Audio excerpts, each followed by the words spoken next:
ஏன் அவகிட்ட போன? நான் உன் கூட படுக்கலைங்கிறதுக்காகவா? அவ்வளவுதானா?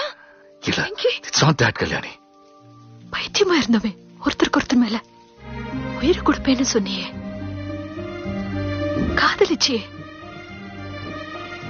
அத நான் உன் கண்ணுல பார்த்தேன், நம்பினேன்.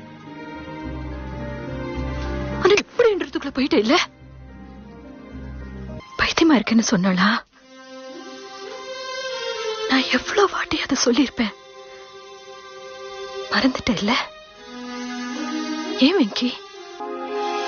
அவ்வளவுதான வாழ்க்கையில? தப்பு ஒத்துக்கிறேன். தப்பு பண்ணிட்டான், புரியுது. எதுவும் நடக்கல. மனசு நமக்குள்ள இந்த சூழ்நிலை அவ கூட பேசும்போதெல்லாம் வேணாம் தான் தோணும். தப்புன்னு தெரியும். ஆனா பேசுனேன், பழகினேன். எனக்கு தெரியும். எனக்கு தெரியுது நீ எங்க இருந்தா அவ எங்க இருந்தான்னு.